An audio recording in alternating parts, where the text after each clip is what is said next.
Yeah, this area needs to get resolved a little better. So I wish there was a better way to kind of just declutter a lot of it at the end of the day. Got sent out this Joyroom Podix charger. Looking to upgrade a couple of stations or setups that I have around the house. So let's unbox this guy real quick. When I first unboxed it, it is pretty freaking hefty. All right, like there's some weight to this guy. Itself, you get a little magnet base. You get the charger itself, as well as an AC cord depending on where you live. You got these retractable cables, all right?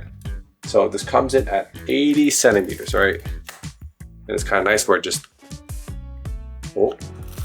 snaps right back in. So it's pretty nice little feature, as well as you get a little display in the front that shows kind of little cute emoji. I didn't think it'd be that cool because, you know, who wants a display? It's a little bit gimmicky, but you know, I'm a little sucker for those kind of cute gimmicks. And then what's really nerdy is definitely the charging capabilities that displayed on here. It shows the total display of all your components combined, as well as each individual one if you'd like. Apparently there's a 16 Hz refresh rate display on here, so it's pretty cool. All right, so I'm down to about 14% now on my work computer. And I have a couple other things to charge probably. Let's see, what's my phone at right now also? My phone's also at 23%. And then I got this little guy to try to charge this all up. I don't know if I have enough USB-C cables to plug this all in, but let's go grab some USB-C cables now. But yeah, this is a quick little test case of charging as many things as I can currently.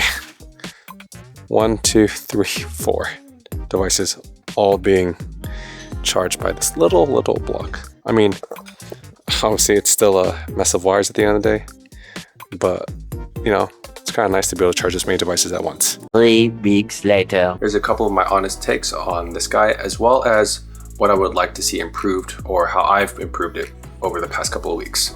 They offer a clutter-free cable mess management system here, I'd say. And that's what they offer with these retractable cables. Now, when you plug these two in, that's pretty nice. However, once you start utilizing both USB-A ports as well as the 140 watt port at the same time, it does still become a little bit of a rat's nest at the end of the day. So keep that in mind. I don't know how often I charge all 5 components at once. At most, I've utilized the 3, the 2 USB ports and USB-A. I don't have many USB-A ports. This base, it's really smart, right? Like they give you a magnetic base that you could slide around. It's a great idea. I actually I haven't unplugged, I haven't taken this off. I just kind of plop it on my desk, and then for every cable, I just pull out the base when I need to, and then pull out the cable that I want to utilize. Next thing, this 140 watt charging port. Really great. Now I don't have a 140 watt charger, cable I mean. The best I had is a 100 watt cable. So when it reads the little 100 watts on here, it does match what's rated on the display on here too. So that's really nice. But keep in mind, this is like if you want a 240 watt cable, that's an additional cost out of your pocket at the end of the day. As far as software goes, it works really nice. I love the display that's on there. You get to see all the different wattages on there, as well as the total wattage. The only issue is the tapping of this button. They talk about this rotation, right? Like you could have the face rotate around. I thought it was automatic, but it's not like your phone. So triple tapping is what actually rotates the faces. So keep that in mind. It's not automatic when you just rotate it. Now I know they probably could have put a accelerometer in here or something that kind of senses the rotation of the device, so you wouldn't have to tap the display. So maybe that's one less thing that they could software input wise. But I can see it's still pretty cool though. At the end of the day, you get a cute little display as well as 16 Hz refresh. Granted, you don't need a super high refresh rate on a little display that's gonna show your charging specs. One more thing is the cord, the AC cord that comes with it. It is 5 feet. It is standard. I wish it was a little bit longer. Not a big deal. But what's nice is it's actually not attached directly to the back right here, as you can see.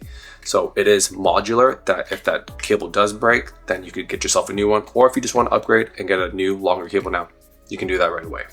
So that's pretty great that it's modular. So after utilizing this for the past couple of weeks, is the Joyroom Podix 140 watt charger an easy pickup? I would say yes for my use case. And here's why. The first reason being, since moving it upstairs to my office, I do miss having this in the living room downstairs. Now I have a young family and a toddler kind of running around still and pulling on cables. I don't just want loose cables hanging around. So having these retractable cables at high charging specs too, easy recommendation. They can just hide away and you put it away when you don't need it. And then that's really nice because when I have a centralized home or hub location, such as the couch area or even sometimes the kitchen, I can charge multiple things at once. So the Joyroom Podix 140W GaN charger, pretty nice, keeping my system clean, the desk clean a little bit, as well as making sure my kid's a little bit safe when I don't have to have cables just hanging around. All right, thanks for checking this out. I'll catch you guys in the next one. Peace.